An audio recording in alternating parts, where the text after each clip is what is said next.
Hello, everyone. Thanks so much for joining our webinar on the acceleration of the digitalization of our industry. We're super excited to have four of the brightest minds of our industry speaking about this important topic of digitalization, which is one of the important outcomes or essential outcomes of the current challenges that we are moving through as an industry. As EuropeActive, we are trying to ensure that our webinars have very high quality speakers, as we have today, in order to make sure that we provide essential insight and knowledge to certainly to smaller and medium-sized businesses of our industry with our webinars. So with that, I would like to say thank you to Dave, Paul, Pete, and certainly Francesco from Technogym for joining us today and putting this webinar together for us. So thanks so much. And with that, I would like to hand back to Pete. Great stuff. Thanks, Andreas. Much appreciated. Nice to be here with everyone today. Sorry I can't see your faces and hear your response. We do have a Q&A board, so if you wanted to put forward questions, Robbie will be managing that during the session. So we have a good agenda today and a very keen bunch of panelists who we'll get some really good insight from. So thanks, guys, for joining us. I'm just going to try and set the scene real quick and just talk a little bit about what was already happening with consumer disruption in our industry and on the outskirts of our industry, and then we'll jump straight into the acceleration content around digital evolution. So I think one of the things that was very important was that we're seeing a lot more interest coming from all consumers, and that interest was really being shown in the volume of people that were interested in activity. So moving beyond fitness, we see that 47% were interested in being a health seeker. We saw more experiential interest in terms of running races. So as far back as 2013, we saw that the experiences like Tough Mudder were having a greater attendance than pure running races. Obviously, the explosion of boutiques, and we also saw budget clubs growing. And we still see, even with this year's results from the Deloitte report, that 6 out of 10 of the fastest growing are in the budget side. We also see more breadth happening. So if you think about it, we've got everything from nutrition to mindfulness, sleep, wearables, digital. It's a much broader spectrum now than it has been in the past, and that is very much the desire of the consumer to take a lot of value from that. That also came with a lot more choice, everything from fitness tech, whether that's on demand, nutrition, fitness software, body scanning equipment. There's just so many more services out there. So I think the point being that pre-COVID-19, we're already seeing consumer disruption. So you might call it digital disruption, but the reality was our consumer was already disrupting. And then along came COVID-19, obviously a really an awful situation, and I hope everyone on the webinar is healthy, safe, and well, and keeping active. Nevertheless, that has happened to the world. There is a new normal out there, and we were just talking before the event started about that, and it's on the tip of everyone's tongues. So an almost total global shutdown, suspension of services, mass freezes of memberships. You guys are all much closer to this than I am, but we've seen digital evolution, digital transformation has come to the forefront in that period, and you'll see why and some of the stats very soon, which will really show you what that truly means. I think one thing to think about is that the value that we produce in a facility is not always down to the place itself. So the motivation, the education, the community, the communication, the connectiveness, all of that value, an awful lot of it can still be produced under your brand through digital, and we'd like to sort of touch on that a little bit today as well. So the acceleration, I love this chart. My marketing director, Adam, put this in front of me a week or so ago, and he said, look, if you think about the fitness category and you think about the search engines and everything that's happening, you can see that spike as COVID-19 came in, and online workouts are now in the 100th percentile, moving up from something below 25. So fundamentally, people have shifted in the way they're thinking about how do I get my activity. And that digital shift is really important. So we're going to jump to our first session with the panel in a second. Let me just talk to you really quickly, just to summarize. So what we're talking about is consumer disruption came first. That was already happening. Digital experiences began to develop, and we've got some panelists that clearly show some of those great experiences. And then COVID-19 brought a real acceleration. So let me just ask the question. Francesco, we'll come to you first, if you don't mind.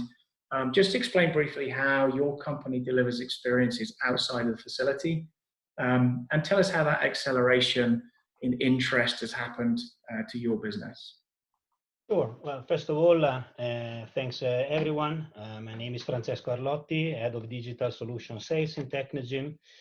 I have prepared some numbers to make it hopefully more visible. Let's say, as a company, what we do offer is a platform to engage people in a center or even outside. We call it wellness on the go strategy. But apart from that, I have tried to visualize in this chart some numbers that we have been achieving since 2012. When we launched My Wellness Cloud. Actually, we started in 1996 with our first software platform, and then in 2012 we introduced My Wellness Cloud. And over this period of 7 full years, we were able to get 15,000 facilities and, roughly speaking, 15 million users. Even before the COVID arrived, I mean, these numbers already shows a very big acceleration, because, for example, from our data, the usage of mobile users has accelerated 10 times over the last 3 years. So this is already showing a pretty impressive growth that was already there. And then, of course, the world has been disrupted by what we know very well, the COVID-19 and anything else. So what we have done over the last month, I mean, essentially since the crisis started, we started offering to operators, free consultancy in order to find ways to, keep rapport, keep engaged customers, even if customers were actually at home. And actually, we have done a very big effort. I mean, in just 4 weeks, we have conducted 145 webinars as a company. We have involved over 4,500 participants. But actually, more important, we have been helping over 2,000 facilities, the vast majority of them that were not using our product before, to use it in order to train customers at home using My Wellness Cloud, which is quite a big acceleration. I mean, is really a triple-digit growth of what was happening normally. So I have to say it's been also difficult to manage it from a workload perspective. But I think this is something that reproduces a little bit the world we were seeing before, and also what we have started seeing since the COVID-19 has started hitting the ground. Great stuff. Thank you, Francesco. So clearly, very significant growth in the last month or two. Paul, clearly from your perspective, you're very much a digital experience solution. What's the growth been like for you? Yeah, well, fundamentally, completely unprecedented. So we've seen over 700% growth since March, and as you guys are alluding to, is we've seen the operators that already had the investment into the platform significantly benefit from this period. Maybe not from a club side, but definitely from a user side engagement and of course protecting their membership base and adding value. But as you're alluding to, is we're just seeing this as the kind of the acceleration of digital that was already happening before COVID. But I think the point for us is that we're seeing is this is probably going to be the tipping point. I think we'll look back at the virus and think this was the tipping point for digital fitness, because how are we not going to offer digital solutions to our customers when we might not be able to operate at the same capacities moving forward? So that's that's my view. And should I explain a little bit about what Wexer does here, Pete, as well? Yeah, go for it, Paul. Yeah, just a quick minute. Right. So quickly, we're a B2B company. I guess at our core, where we bring group exercise content and programming to our clients and members anytime, anywhere, on any device, but that's always through the operator's brand. I guess the whole point of Wexer is trying to ensure that the operators remain relevant 24/7, 365. So, our whole, in terms of talking about how we deliver outside the facility, that's the key bedrock of what Wexer does day in and day out. Brilliant. Thank you, Paul. Really appreciate that. So Dave, let's come to you. We had a great conversation earlier in the week, and you talked about it from a very, very different perspective, which I think is really interesting. So let's take a look at that MEPS graph that you shared with me earlier in the week. Yeah, click across or what? Do I? You're controlling. Okay, so for those that don't know, Myzone's a wearable that connects the user with the facility. So we are effectively a B2B for a C product. And the one thing that we've always said is it's not just within the four walls of the facility; it's also outside. So it doesn't matter whether you pick up a kettlebell or you jump on a treadmill. Every time your heart beats and you exercise, we capture that data. What we've found, and just through this graph, MEPS are Myzone effort points, and we've just been running some numbers, and effectively for the month of February, we're tracking at about 170 million MEPS per week. And you can probably see on that graph when COVID's pretty much started to kick in, the world sort of like stood still. People literally fell off the cliff, and they stopped exercising to a degree. They dropped down to about 70% of what they typically would do. Then it plateaued for a little bit, and now it's starting to climb. So it's currently about 17% down on what we would expect. And in a way, it's a fascinating one. I'd be disappointed as an operator if it was 100%, because it effectively means that our facilities don't really have a place to play. And where I don't think that's the case. But what has been interesting, and I suppose it alludes to what you were showing in your graph previously, Pete, was the fact that people are starting to look at online solutions. So people dropped, they hit the floor, they went, okay, what are we going to do? And then they started looking for solutions. And now what we're finding, this is data up until Sunday, where they're starting to actually plateau out. And so we're going to be analysing this, and this is globally around the world, what we've found thus far, really. Great stuff. Thanks, Dave. Really appreciate that. A great question came in from the audience during that. How do we knit together? Thank you, Adam, by the way, Adam Campbell. How do we knit together the outside of facility with the inside? So the online platforms with the experiences inside. So Adam will be coming through that several times on this call. But let's move to the next piece of the puzzle here. So in essence, what we're saying, I think, guys, is that as we see the development of online and digital experiences, particularly those that can be done outside of the facility, the operator needs to start thinking about moving from being a place of choice and becoming a brand of choice. So a brand where they're starting with the human experience, regardless of whether it's in facility or outside of facility, and using those digital tools to knit that together. So I think, Adam, this is probably going to be answering your question. So let's go through that. Francesco, back to you again, if you don't mind. How do you see that happening? How do you see facilities moving to become a brand of choice? Yeah, but let's say, I think first of all, this situation produced also a lot of learnings. I mean, sometimes it's very nice to see also to other industry. No, I think another industry that was really negatively affected was, restaurants. I mean, you have to close your restaurant. And what has happened in that industry is that before it was just you go to the restaurant. Now the restaurant organized so that the food comes to you. So I think this is a short learning, but actually very relevant also for our industry. I think the COVID-19 has positioned home as the safe place to stay. We can like it or not, but this is the reality. So probably the point will not be fight against home. The point will be, how can I serve the opportunity offered by home? So for example, moving from just being a business where you go to the gym to the gym comes to you. So within that paradigm, I mean, technology plays an incredible role, because even for a restaurant, if you don't have technology, people will not be able to access your services, and then you cannot deliver.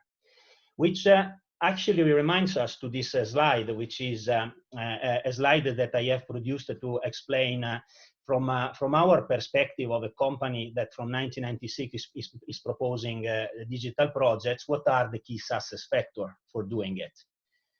Because most of the time we immediately start with features. I need the features to do this, which is okay. But in reality, in order to become a brand of choice, so that means that you are at the center, first of all, you need to start from a very, very clear strategy of the way you want to engage your members when they come in the gym, but also when they are at home. And this has to be carefully designed at home, but also in the gym. So normally when we deal with customers, we tend to spend 80% of the time talking about this, because most of the time we have seen operators jumping to functionalities. But actually, if you want to promote a brand, it's not, I mean, why customizing the application or white labeling can help, but if you don't have a good strategy and member journey, is nothing.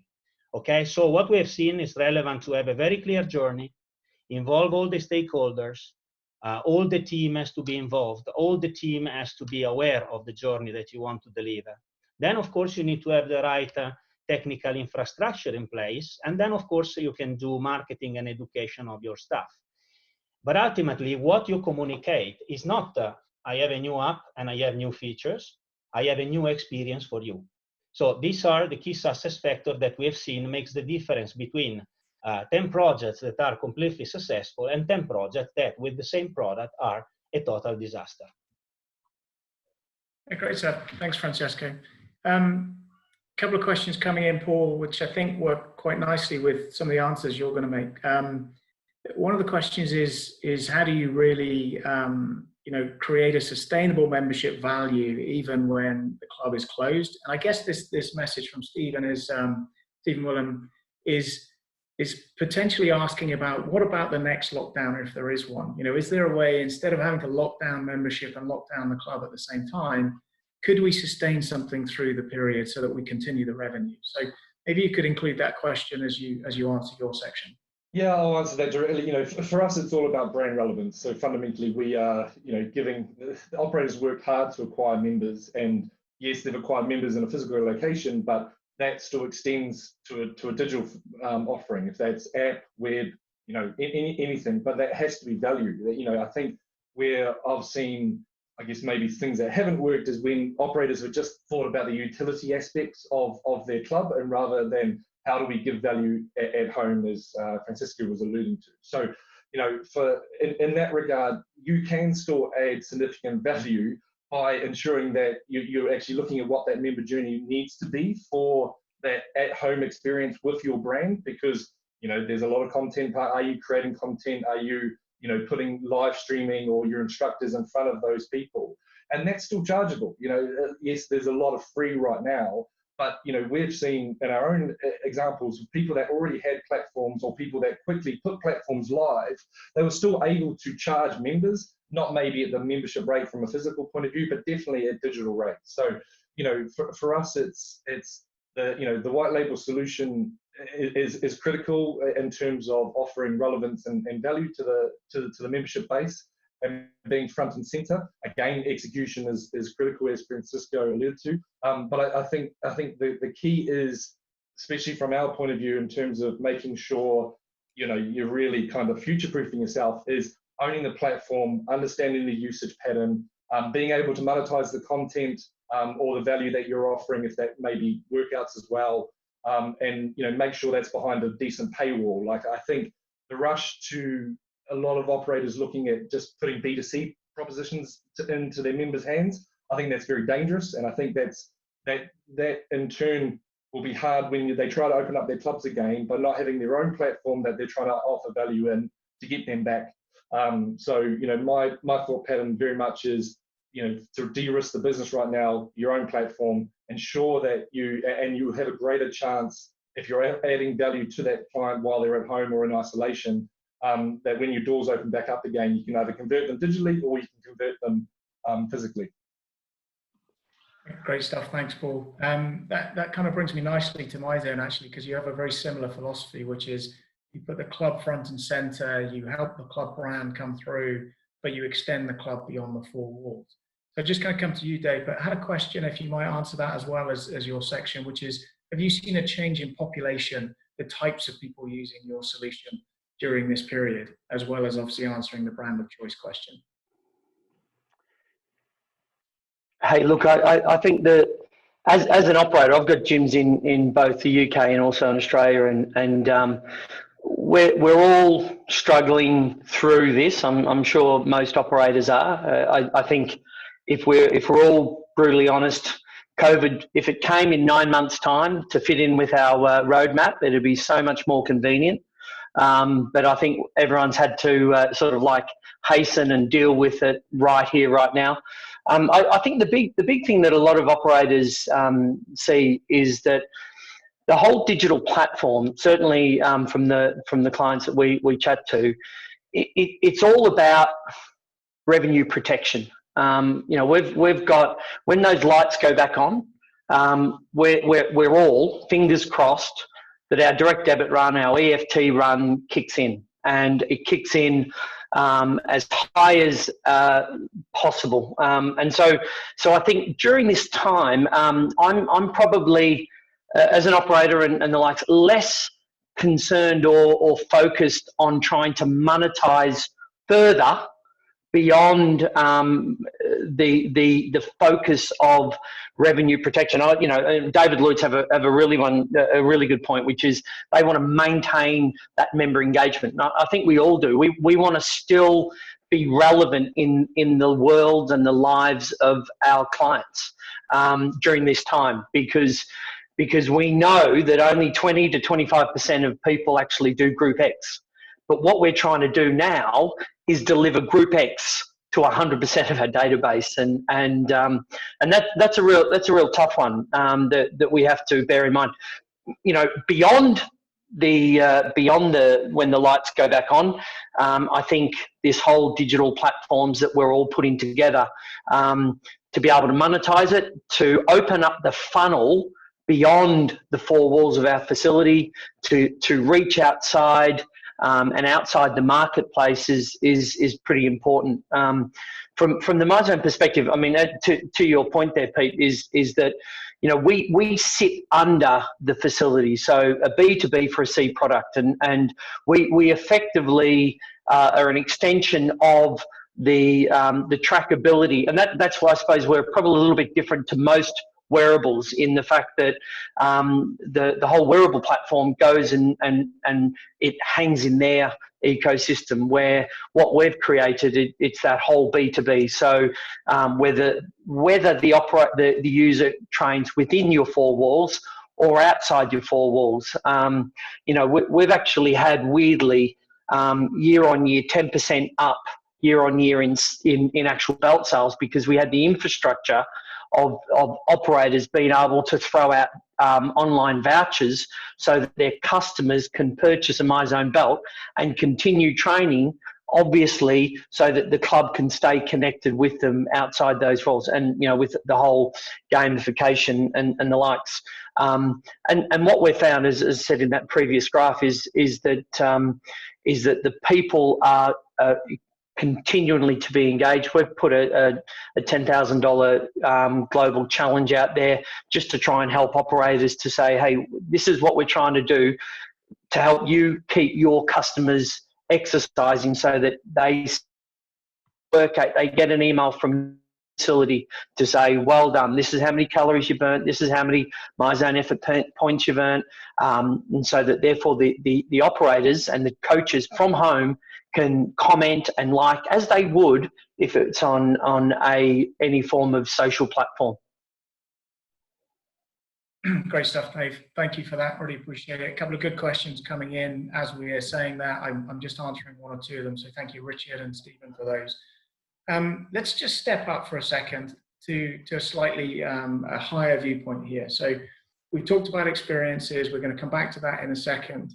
But let me just try and give a framework for, what does digital transformation really mean in our industry, and what should we be aiming at? How can we create a framework to create strategy across the industry? Because I think that'll help us dig into what we're doing now and what we should be thinking about moving forward.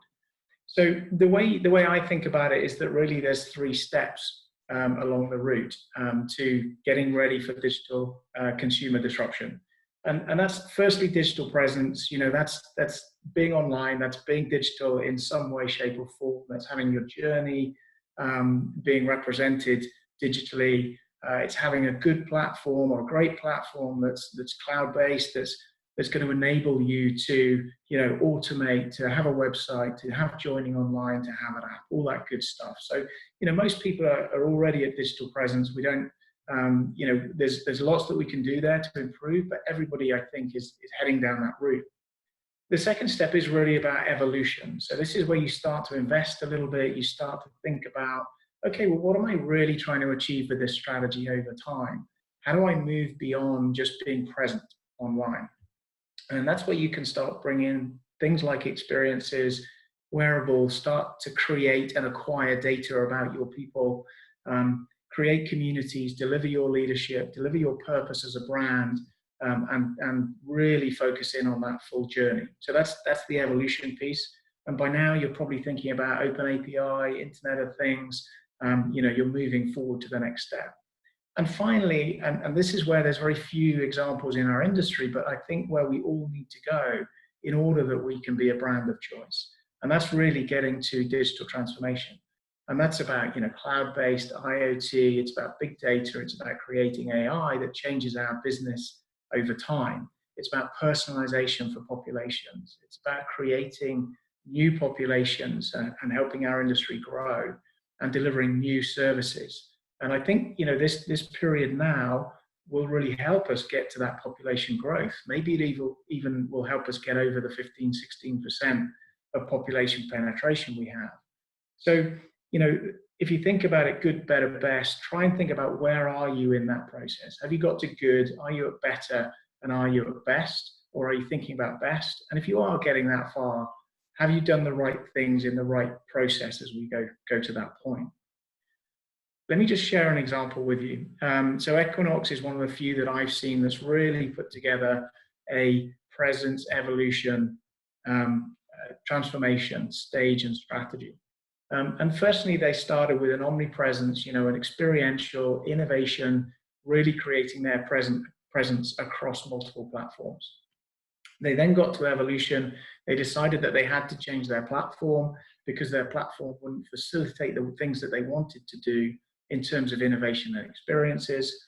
And then finally, they started to benefit from that data, the management of that data, the AI that came from it, and they started to build new brands. And that's how they got to things like Blink, SoulCycle, and ultimately became a hotel brand. And I think that is a really good example of how digital disruption can happen. But you have to get to the point where you're thinking about the cloud, you're getting the IoT, acquiring data, managing data, and then moving through to AI. Now let me come back a little bit, because that's very, it's clearly a nice strategy. It's a good framework. A lot of us aren't anywhere near that. I think our industry can really benefit from moving forward to that position and can share with each other how we might do that. But let me take that opportunity now to go back, focus in on the evolution. Let's focus in on experiences some more and just talk with the guys here and say, what is it that's mostly accelerating as we go through this phase of COVID-19? So Francesco, let's jump in with you again, if you don't mind.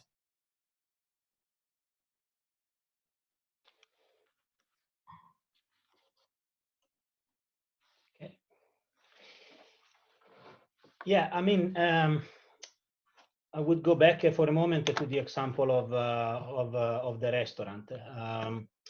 When I go to the restaurant, typically my need is I want to go to a restaurant, and I go there because I want to enjoy the place.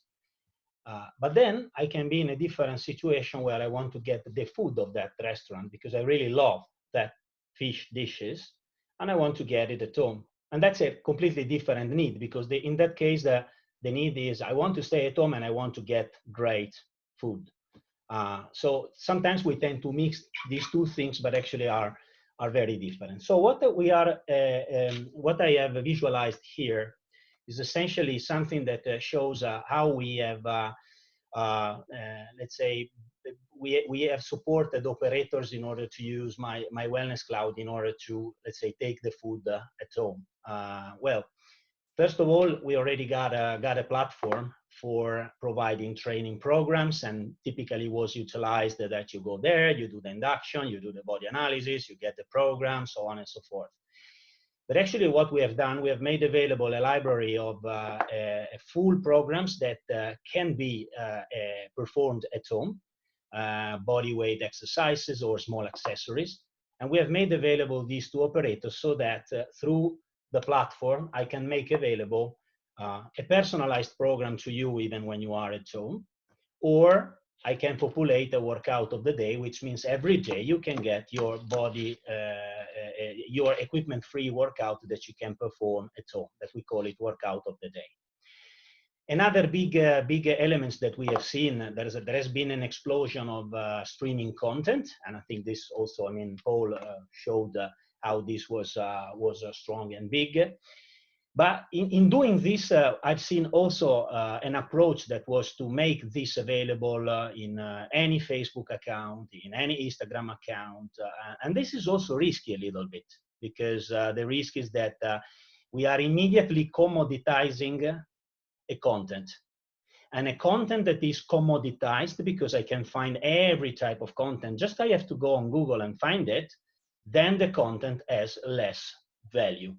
So that's the reason why we have added functionalities in our platform in order to be able to easily link to content that is already available, that can be on a YouTube channel or can be on a website. And we have seen many operators taking advantage of this, using tiles that they can add in the application in order to link to the streaming content.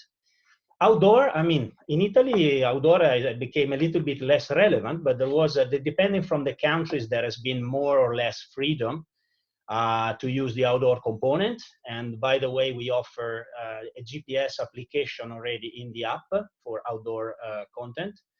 And on top of using Strava, Runkeeper, all the other fitness apps that are already in the market. But the last point is also important, keeping the relationship.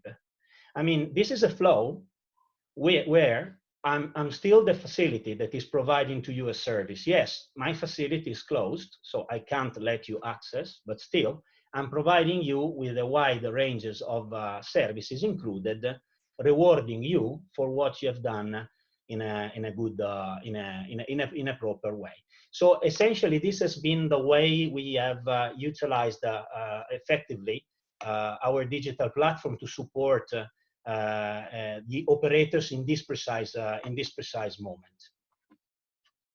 Great stuff. Thank you, Francesco.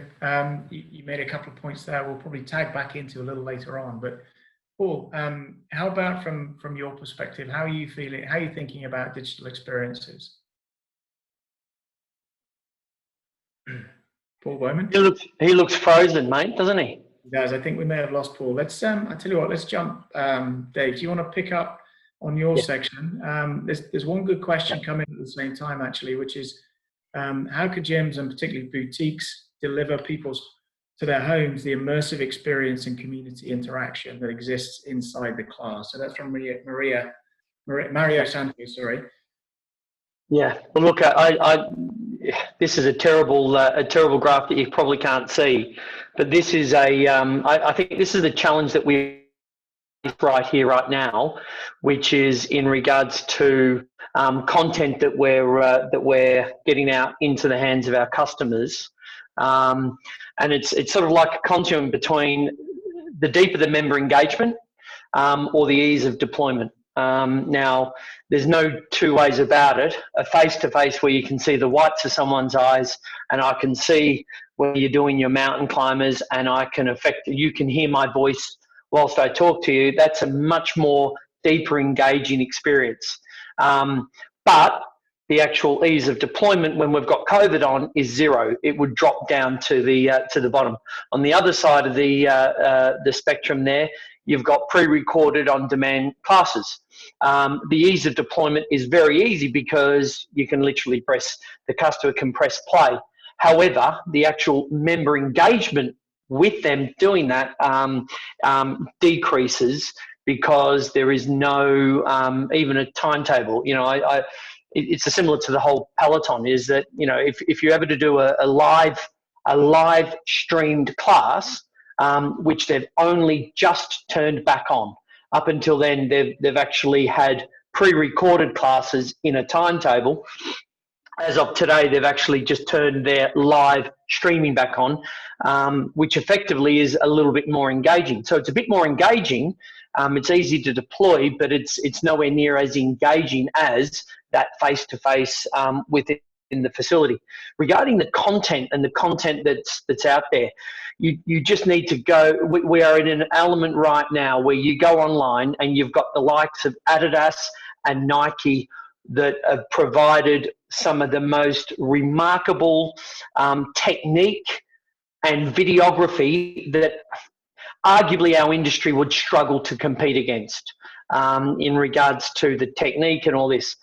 However, what our industry can compete against is that engagement, our instructors, the connectedness that our operators and our coaches can have, the fact that it's authentic, it's real, and I think that's where as an industry, this is why I know I was chatting to Tara Dillon from SIMSPA. They're working on putting a platform together from an education, because it's now, because it is a new market that's going to go out there. We need to make sure that those instructors are coaching right technique. Are they checking whether you are providing, you've got any injuries? Are they checking what you need to do on the regression and progression of an exercise? And I think this is where the streaming, or where I say the virtual coaches. So you've got streaming, which is the likes of Instagram and Facebook, or even Zoom like this. So we are currently streaming to everyone. Yes, there's the chat factor. It's nowhere near as engaging as a face-to-face of Pete, you and I talking right here, right now, or even a step further if we are in the same room. And this is the challenge that a lot of the operators have. Is that whole, it's easy for me to broadcast out there, but how do I get that feedback? We look at someone like a Joe Wicks, who has now got the world book of records as the most live views for YouTube, with something like just under 1 million YouTube. We've got someone like that who's been able on an exercise class at once. The question is, is the techniques that are used there correct? And these are the elements that we, as an operator, as an industry, need to look at now, is to make sure that our instructors are engaging. Because there are phenomenal free content out there, but we've still got to have that engagement between the instructor and us. And as an operator, right here, right now, I think we're all around the world really starting to find out who are our good instructors. You might have 20 instructors, but there's only 3 that you could put in front of the camera because they're engaging, they motivate, they do the right form and the likes. And that's, I think, is a greater discussion that will come out of this, is making sure that we continue to upskill our instructors so that they can continue fantastic experiences beyond this. Great stuff. Thanks, Dave. We've got Paul back. Paul, do you want to just quickly go over your comments?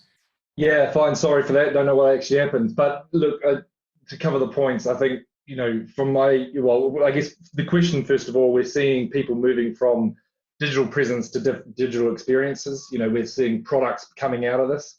I think, from what we're seeing is two train of thoughts, either revenue projection, as Dave said, in terms of offering value while people are on freezing, or dropping down that tier of membership to, kind of a digital price point. Or we're seeing other operators do really well at just increasing their database significantly. We're seeing databases go from 2 million to 8 million.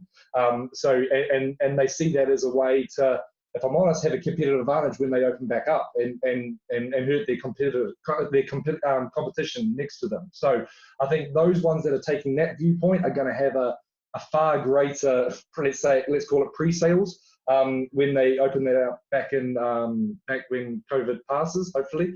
But I think to the point that Dave was making in terms of content as well, we've really seen a huge shift. So, people are live streaming on our platform now, but that hasn't been kind of, I guess, amateurized. It's always been really high quality live production. And we're seeing two kind of trains of thought. We're seeing pre-recorded still have a huge place, of course, for the, from a freedom point of view. It secures high quality because there's not a lot of high quality content, live streaming content going right now. Has a variety and convenience. But of course, live streaming, we are seeing that it's kind of engaging the social aspect for us right now, and that's why from we believe is that the both need coming out of this crisis, we've learned that both need to coexist.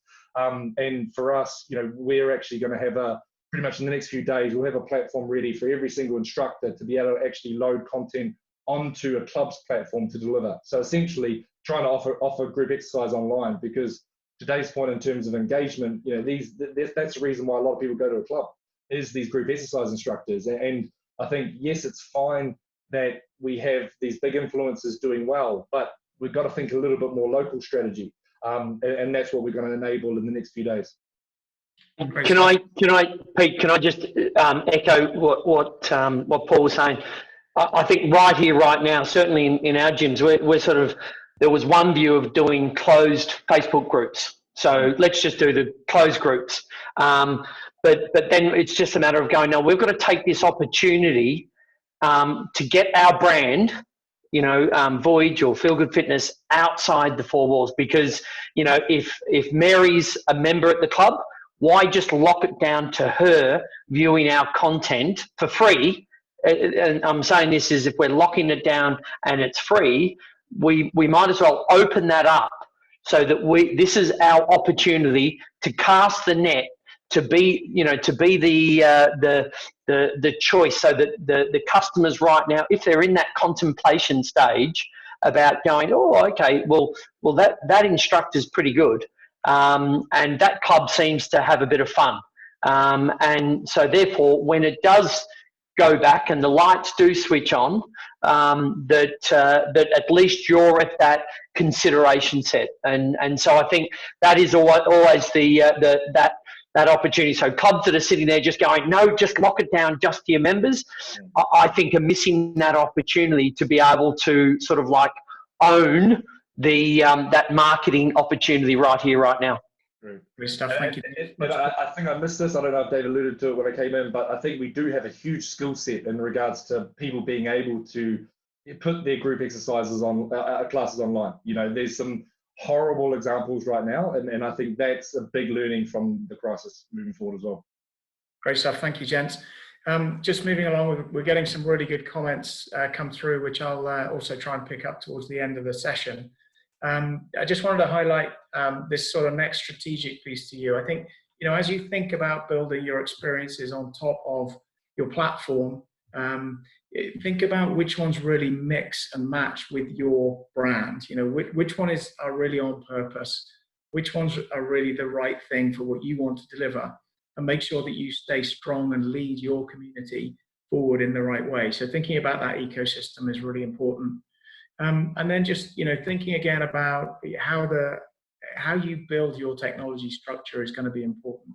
You've got to bring in automation, you've got to have scale, You're going to need these experiences. Clearly, you've got to automate and mass renew and change some of your membership dynamics and so on.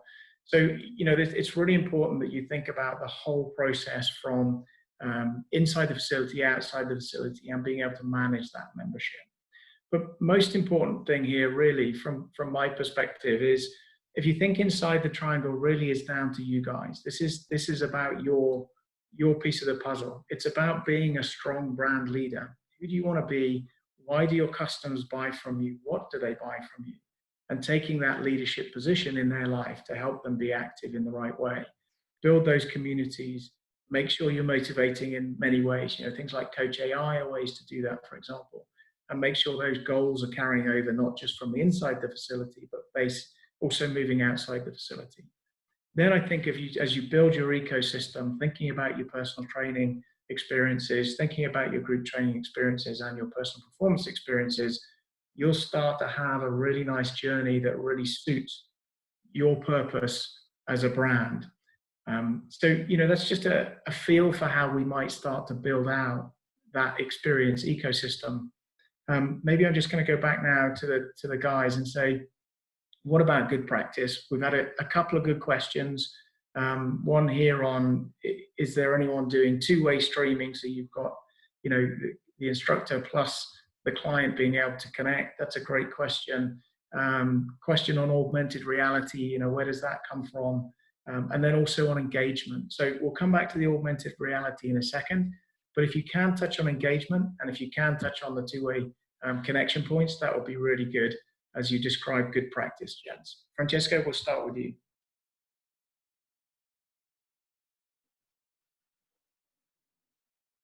Francesco, we're just short of a voice there. You need to unmute yourself. Yeah, sorry. Yeah, I wanted to touch base on a couple of example, really high level. I mean, this is Virgin Active. I think it is a very good example of what a brand is. And we've been working together on the development of the digital experience. We actually started earlier than this is not a COVID project. It's something that started well before. So essentially, they were able to put in place a very good journey connecting the access to the center, body check and results monitoring, connected equipment, group activities also involving a larger screen and boutique kind of experiences. Mobile touch point and website touch point pretty well aligned, and now they are also evolving to the next step, that is providing experiences even at home, for example with the Technogym bike and the streaming content that is on it. So without entering into the details of this, I think this is a good example, not only because there is a big chain or a big brand, but I think it is a good example because the My Virgin Active application, which is on the store, is actually collecting over 4,700 ratings from the consumer, and the ratings are all very positive. And this again, it's a strong point, because to have a brand is not just enough to have white labeling or customization. I mean, clearly this is an example where, in terms of branding, the app is conveying the message. But then, of course, you need to have all the rest, the member journey. You need to have content. You have to be relevant to your customers, and then, of course, you can get a lot of positive review.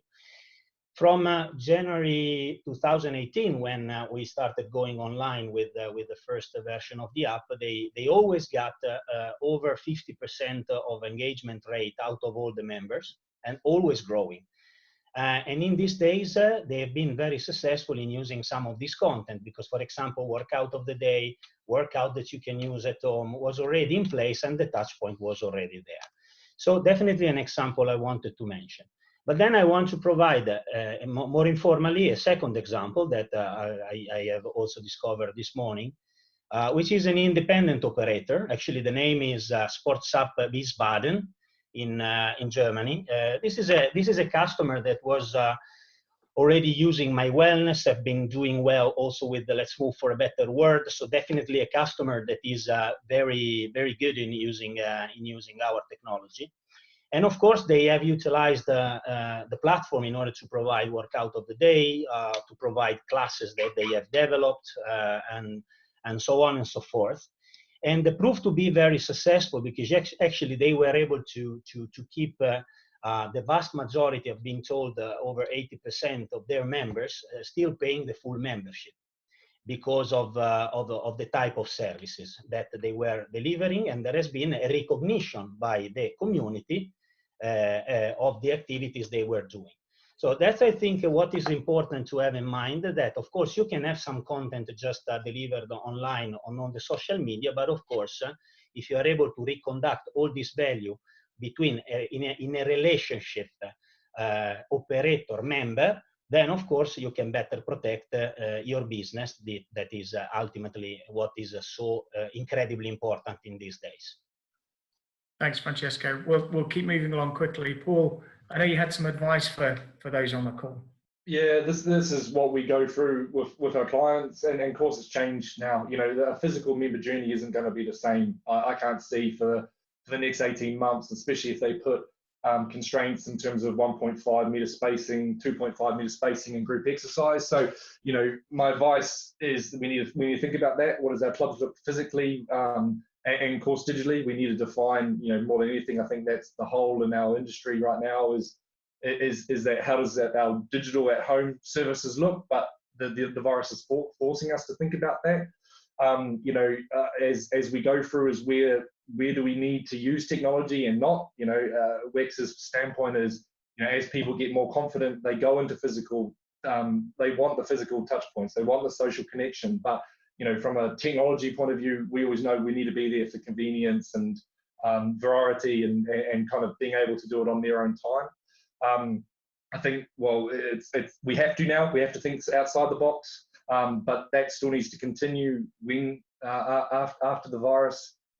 FORS supports that. It needs to be something that we can do, you know, 24/7, 365. I think, you know, I've seen really good examples where people are trying to bring back old members in regards to that growth opportunity, bring back old members, lapsed members, churn members, to see if they can get them back. You know, if they haven't moved locations, there's still a justification of why wouldn't they rejoin?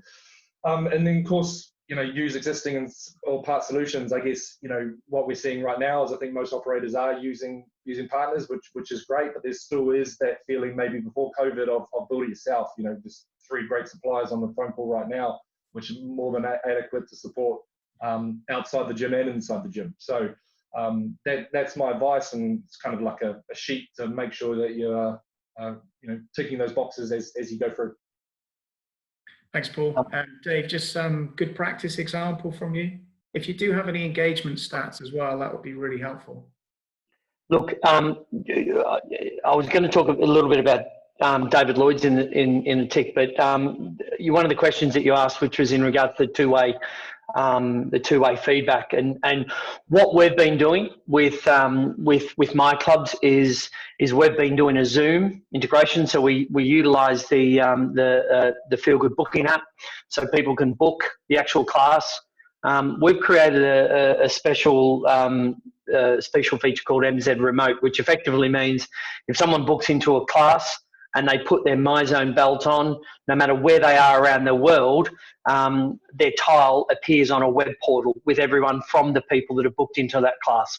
So what that is doing is effectively connecting anyone from around the world at one time in that class on the screen, so it provides feedback. So therefore, when our coach, when Billy takes his class, not only is he using the Zoom, and we're getting 20 to 30 people in a class, he actually can come up to the screen and go, okay, Pete, you know, when you're doing the mountain climbers, you know, keep your butt down, you know, Paul, when you're doing the squats, don't let your knee go over things. So he can actually do that two-way, but also he can say, Francesco, hey, you've hit the green zone. What I want you to do is I want you to push a little bit harder on the up to the yellow whilst we're doing burpees. For those that have been doing exercises at home, I don't think I've ever done one class ever in the last 4 weeks that hasn't involved burpees. But that's another discussion for another time, because it always rears its bloody head in there. But the point is, in regards to that two-way, it's not as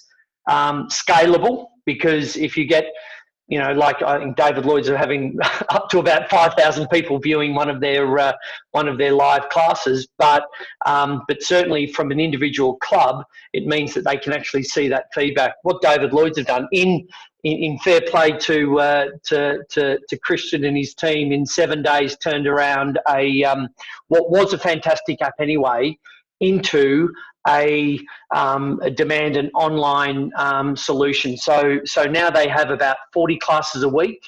They have about half a dozen instructors.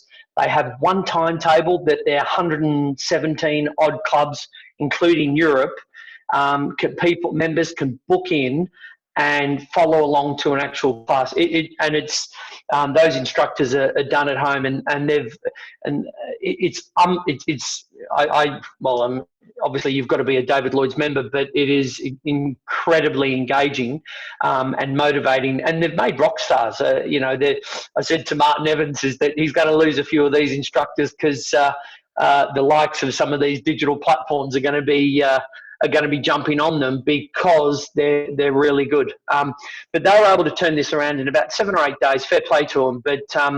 But it's actually really taken it to that next level. And then when you tie in that feedback, i.e., you know, someone, whether it's in the gym or not in the gym, to have their feedback on the screen, it makes it real. And as an operator, I think that just takes that to that whole level, irrespective of what piece of equipment that you've got, or what type of training mechanism that you use. I think now's the time as an industry that we, and suppliers as well, which is, it's always been our view at Myzone, is to effectively be agnostic and work with everyone, so that we can together grow the pie. And that's where I see our opportunity here right now regarding this COVID, is that we've got an opportunity. Never before has fitness been so relevant in people's lives. And you know, whether we're doing the right thing by shutting everything, that's everyone's own individual thing. But the one thing that if we were to take out of this is that everyone's talking about exercise. Everyone's talking about the benefits of exercise and how important it is for people to move. And as an industry, we need to own this. Not Nike or someone outside thing. We as an industry need to sort of like unite and own this together. And it's a great opportunity for us to do that. Dave, that's a really good point. And actually, there's a number of questions coming through which I can't keep up with. But one of them was just talking about, you know, almost, is there a threat from the white label environment? And the reality is very simple. The suppliers can't work without the operators, and in this new world, I would suggest the operators can't work without the suppliers. So the coming together is fundamental. You know, can I throw one more in there? There was all this talk in the industry about Peloton, and all this about Peloton. I think the one outcome, and this is my personal view, that off the back end of COVID and the likes, what this is going to do is that this is going to be much better and stronger and more engaging than a outside industry company such as Peloton. It's a good point, guys. We're coming up to the end here. Let me just try and close out, and then we'll get to some questions if people are happy to stay on. So I just wanted to highlight the new Digital Transformation Steering Committee is formed, and we're going to be using this structure here, which is trying to work out good, better, best, presence, evolution, transformation as the primary. So we'll be using that over time. What I would say is we're just going to ask you a poll as you leave today, which is just coming up for you. And those questions are really just, what would you like us to focus on next? Obviously, we're in unprecedented times, and there's an opportunity to really focus in on a couple of things. So you see the questions up there. please finish the poll as you close out on the webinar. Robbie, we've got about a minute to go. Are you happy for me to continue with a couple of questions while people are still here? Yeah, fine with me, Pete. Great stuff. Thank you. Just give us a warning if and when. Quick question, I'll answer it real quick. Augmented reality. Augmented reality, great experience. I think it's, if you think about VR and the extension to augmented reality, I have no doubt that this particularly augmented reality will become a very real thing. The question will be about hardware and cost and having it at home versus having it in a facility setting, and I don't yet know the answer on that. We had a couple of questions on instructors, quality of instructors being a way to manage digital delivery and making sure that, you know, we were doing the right things and not all delivering burpees. And thank you for a comment. Paul, I think Paul Jones, I think he says that he's maybe he definitely doesn't have any burpees in his class, Dave. So if you wanted to join that, you'd be very welcome to do so. So I think the instruction side, Julian, might be worth us doing a separate session on that, even if it's a short webinar, just purely on the skills gap that maybe there is in terms of digital capabilities in our industry. But that came up 2 or 3 times. And then there was one more. Oh, the last one, which I think is really, really important, and we've maybe fallen short of it on this webinar, is to talk about sustained engagement percentages. You know, if you get 80% of people on at the beginning, who's left after 3 months, 6 months, 12 months? And I think we need to get to that as an industry. But I'm just going to open it up in case any of the guys have some statistics they can share. I can jump in if I'm understanding it correctly. Like we're actually starting to measure what a normal swipes would be in a normal facility. So we've currently got about 6 different trials and measuring it in terms of usage during the isolation. And honestly, it's around about a 95%. Like we're seeing realistically people do, if not, you know, 1.4 to 1.6 times on our platform every single week. So we have seen that correlation. You know, I think Dave's MEPS graph also showed that is you know, we're seeing a direct. Of course, we got to see how this carries on. I think the big thing is how do we see it after isolation, but during isolation, we're seeing the same amount of users as what they would normally do in a normal physical facility. Great stuff. Well, listen, gents, I'm gonna bring us to a close now. If we haven't answered your questions, reach out to any of the guys on LinkedIn. I know they'd be happy to take your questions offline or drop that in through EuropeActive, and we'll form a response for you. But gents, really appreciate your time and effort. I know we've thrown this together in about 48 hours, so thank you for that. And thank you everyone for joining. Really appreciate it, and we hope to see you at the next session.